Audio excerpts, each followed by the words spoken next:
Hello and welcome back to my writing vlog series. This is writing vlog number 49.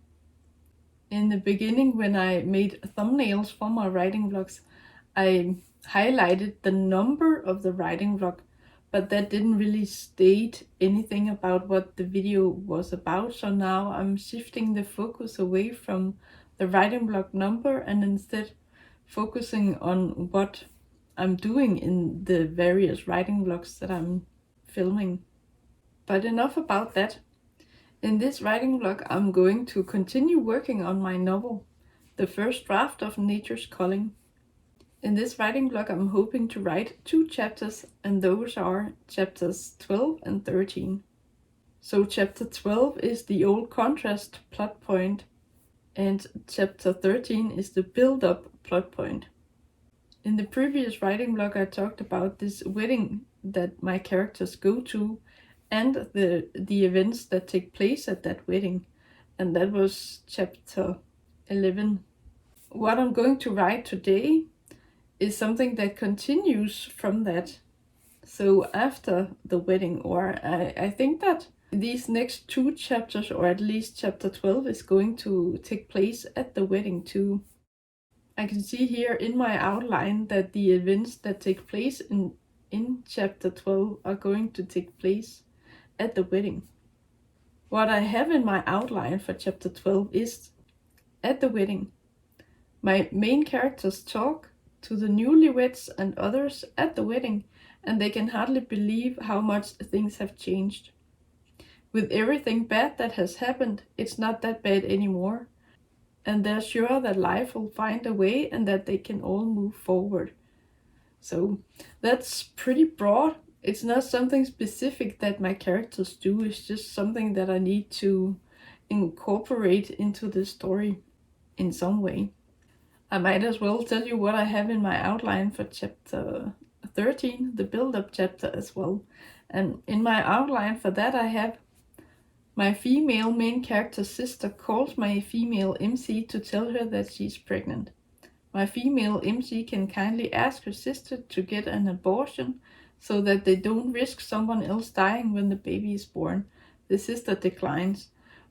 But I'm not going to be able to write anything about this because I have actually already incorporated this thing about my female main character's sister being pregnant.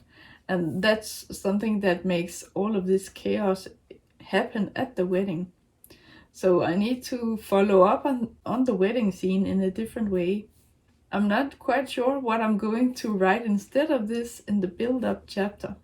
Maybe I got to this interesting part of the story too quickly, because now that I have already made this build-up scene or this chaotic scene at the wedding, then I'm not quite sure what I'm going to write for this chapter. What I have in my outline for chapter 12 is alright, I think, because the previous chapter ended with everyone settling down and they can accept that my female main character had this breakdown and she wasn't that kind and some people left the wedding party. So I can follow up on that and have a bit of a mellow time between my main characters and the other characters that are present in that scene.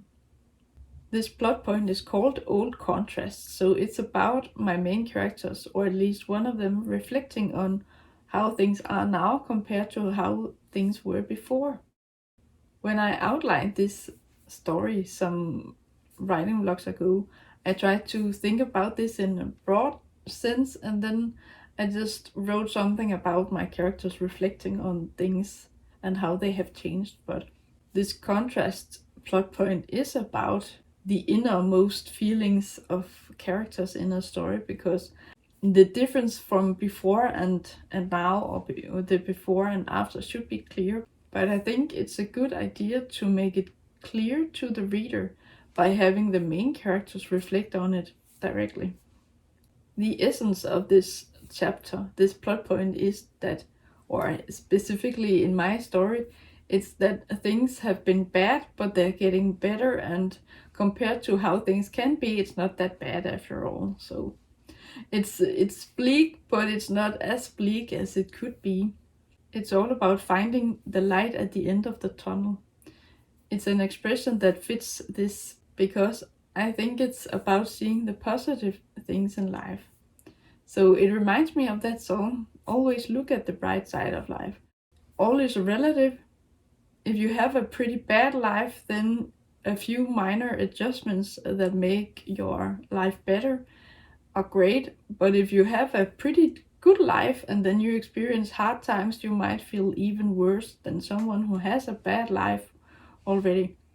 Oh, and that reminds me of another song. There's a song by Brad Paisley, and he sings about how he can have a bad day, but for some people it's not a bad day, it's a bad life. So people who go through hardship can struggle a lot more than on their best days than other people can struggle on their worst days. So everything is relative. But enough about that. In terms of the POV for this chapter, I think I will need to go with Kenny's POV because the previous chapter was from Penelope's POV. In this chapter, I'm going to follow Kenny pretty closely, and I think it will be interesting to follow him in this continuation of this scene of this wedding, because he can reflect on what Penelope has done and what she has said and how he feels about things. He has observed her, but I followed her and her POV and told the story from her side of things, of course. But now I'm shifting to Kenny's POV. It's also interesting for me and the reader to get into his head a bit and to get to know him better and figure out or find out how he really feels about Penelope and this situation that's going on in the world and whether they can have a baby of their own or not and everything else that's going on in his life. But yes, that's one thing about POV. Now that I'm going to write chapters 12 and 13, I'm actually in the second act of the story. So I started writing the first chapters for the second act in the previous writing vlog, and those were chapters 10 and 11. So those were the first few chapters that really opened up this new act. So the second act is all about intrigue and it's all about getting to know the characters better, and there are some slower moments and there are some quicker moments in this act as well as in the first and the third act. So the first two chapters in the second act were New World and Fun and Games. The previous chapter I wrote, which was Fun and Games, was at this wedding party where things go wrong and it's actually quite chaotic too. So there's not much fun and games about that after all, but the beginning of the chapter is all right and they just relax and have a good time, and then things go wrong. Before I talked about this syndrome, the muddy middle.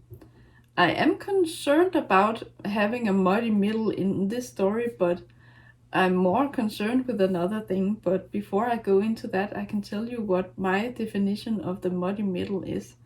I talked briefly about it before, but the muddy middle is where the writer is kind of stuck, or the characters just roam around and there's no clear direction and things happen but without any clear reason and things are just muddy, as the term indicates. So the muddy middle is kind of filler in some cases because the outline didn't really take this middle part into consideration, because most of the outline may be focused on the beginning and the end of the story, and how to bridge those two is the middle part of the story exactly. So the second act could be this muddy middle if you have an outline that is lacking this middle part, or if you have an outline where you have outlined the middle of the story but it doesn't work and your characters end up just running around like headless chickens and don't really know where to go or what to do, and they make a bit of progress but then the progress doesn't really matter anyway and things like that. The muddy middle syndrome is tricky. I hope that I haven't come across that myself that many times, but I'm sure that I have written a handful of novels where the middle is pretty muddy because I didn't really have any clear direction for where the story was supposed to go. I'm usually a pantser, And that means that I just have an overall idea and then I just write based on that. But I'm leaning more into outlining beforehand, and that is what I have done for this novel. And now I just hope that I can stick to this outline and that I can stick to my outline in the middle part as well. But some things are already shifting, and I included this thing about my female main character's sister revealing that she's pregnant, because I have already revealed that. This next chapter, chapter 13, is going to be about something else, but chapter 12 that I'm going to write first off is going to be about this broad thing that they are talking and relaxing and reflecting on how things are compared to what they were before. So like I said, I'm a bit concerned about this muddy middle, or whether it will flow for me in this section of the novel too, but the muddy middle is hopefully something I avoid when I have outlined this novel. So just because a chapter here or there is going to be different than what I have in my outline, I still hope that the story works in a general sense. One thing that I'm more worried about than this muddy middle syndrome is one of my characters. In one of the earlier writing vlogs, I created 3 of my characters in The Sims 4, and one of those characters was Pamela Lee, and I haven't included her yet, but I haven't gotten to her part of the story yet in the outline either, but I'm going to get to that eventually. And in one of these chapters in the second act, I'm going to have to include this new character that is going to take over Penelope's role. So what I'm thinking now is that if I include this Pamela Lee character, it's out of the blue if I include a new character all of a sudden. But that's what I have in my outline, of course. But I've been thinking about how I can include her, because where will my male main character actually meet this woman? So I've been thinking about the alternative. I could use one of the other characters that I have included in my novel already, and that is Charlotte. So I'm wondering about how I can shift the story in a new direction, or not a new direction, but adjust it a bit. So instead of having this new character Pamela come in from out of the blue and then take over Penny's role, then I can have Charlotte play a more active role in the story, and then I will get to tell the story from her POV as well, instead of switching between Kenny and Penelope's POV. So once Penelope is out of the picture, I need someone else, a female character, to take over that part of the story. So instead of going with this Pamela Lee character that I would have to include out of nowhere, then I could go with Charlotte instead. I've been thinking about where Kenny could meet this Pamela character. That would need to be my female main character's sister's babysitter. That's something I've been thinking about. So my female main character, Penelope, has a sister, and Peyton has already gotten a child, but she's pregnant again. And I'm thinking that they have to have a babysitter. So Peyton and Dustin, those are the parents, they have to have these 2 kids. They're probably going to need a babysitter, and that could be Pamela. But when and how would Kenny meet that character? I don't really know. But that is what is on my mind, at the forefront of my mind right now, besides having to focus on this chapter and the next one that I'm going to write today. But soon, pretty soon, I'm going to make a decision about whether I'm going to go with this other character that Kenny will have to meet before he can actually get to know her and she can become a part of the story, or if I'm going to figure something out and then have Charlotte play this new role instead. I don't know, maybe I will have to make a decision today already, because maybe if I'm going with one or the other, then the events that take place in this and the next chapter are going to influence that decision a lot. So if Kenny was to meet this Pamela character because she's babysitting for Penelope's sister, then she would need to be present at the wedding, and I haven't mentioned anyone with that name yet, so she would need to just be there. Maybe I should mention a woman, a young woman, and describe her a bit, so people will know, okay, who she is and what her name is. So if I include her later, then the reader will know that that is that character. I haven't made any decision about it yet, so that's the downside to having a pretty broad outline. But if I go too deep into the outline, it will be a downside for me as well, because then I will be too boxed in, and then I will have to write something specific that doesn't fit with what I have written otherwise, because I tend to stray from my outline. So if it's too rigid, then I can't work with it, and if it's too broad, then I have free range to write within that framework, but that presents other problems as well, of course. Because if I'm going in one direction and then I think about something, then I probably should have gone in a different direction. So things need to match. Enough about that.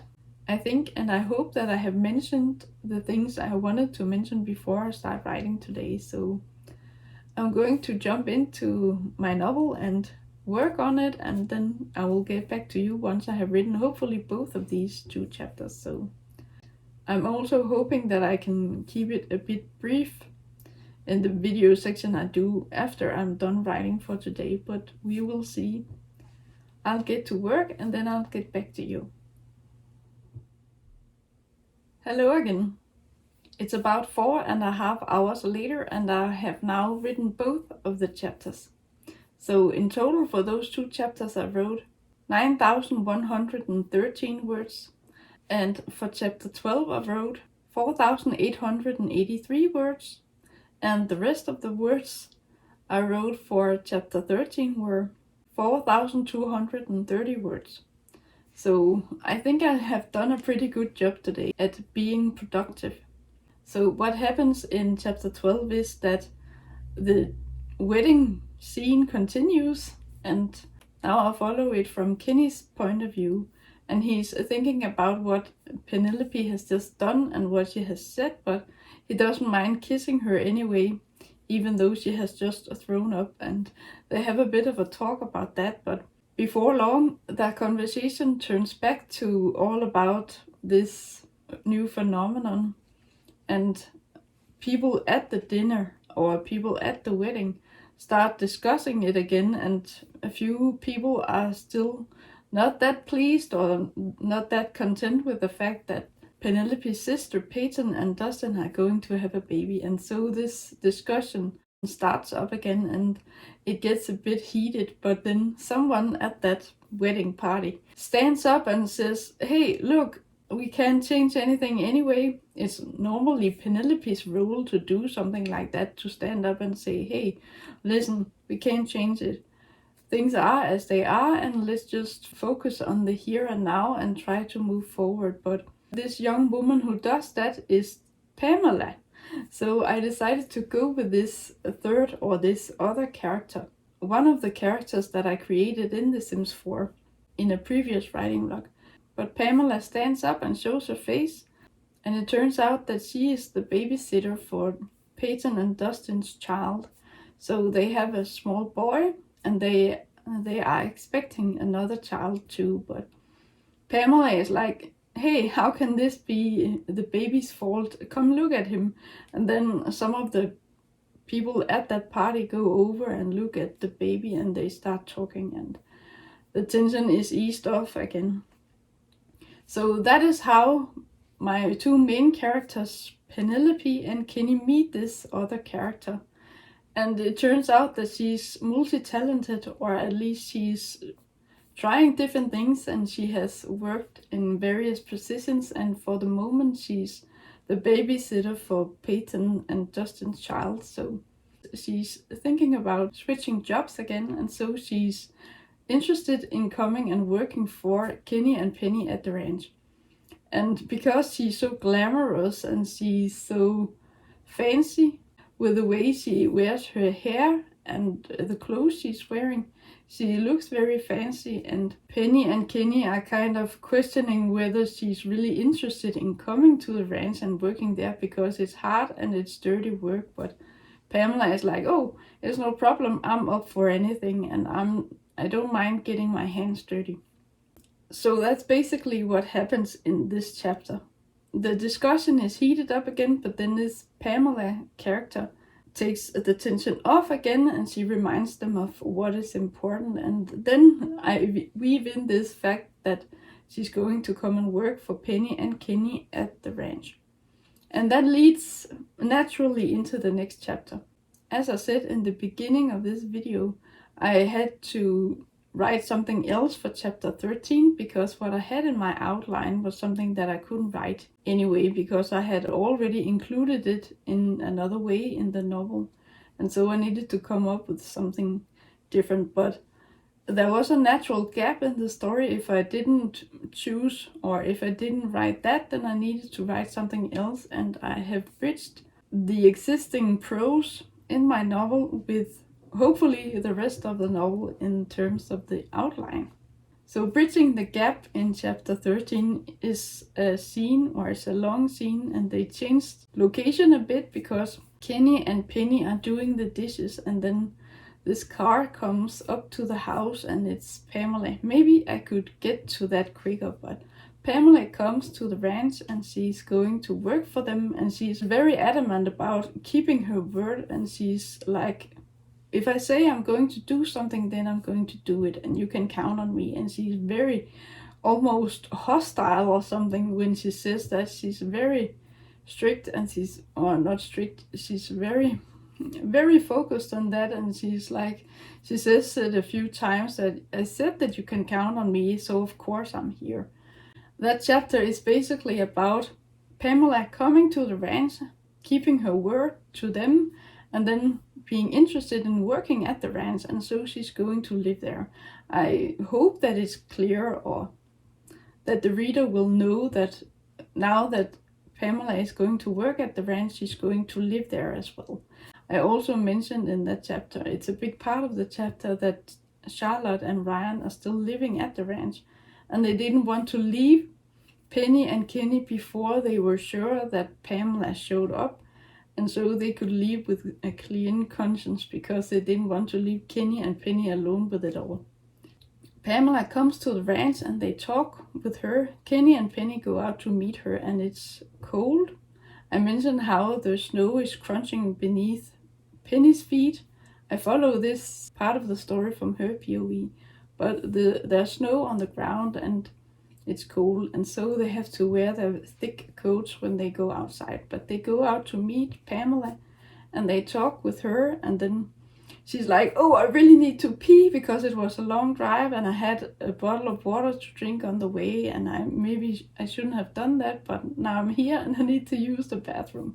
And so Kenny and Penny are like, oh, the nearest bathroom is in the secondary house on the ranch, and that's the Parker house. I'm pretty sure that I named that house the Parker house in the previous chapter, because that's the surname, or that's the last name of Charlotte and Ryan. So they're going up to that other house so Pamela can use their bathroom and say hello to them too, of course. But then as soon as she has gone inside the house, then someone comes outside, and it's Charlotte, and she's like, oh, did you see Ryan? Where is Ryan? And then they start looking for him. Kenny's leg is still hurting and he's limping. He's not using the crutches, but the others tell him that he can just go back inside the house and relax and just get warm again. But Charlotte and Penny go around outside looking for Ryan. There's a loud scream, and Penelope goes to Charlotte to check on her because she wants to know what happened, and she sees that Ryan is lying dead on the ground and he's already cold.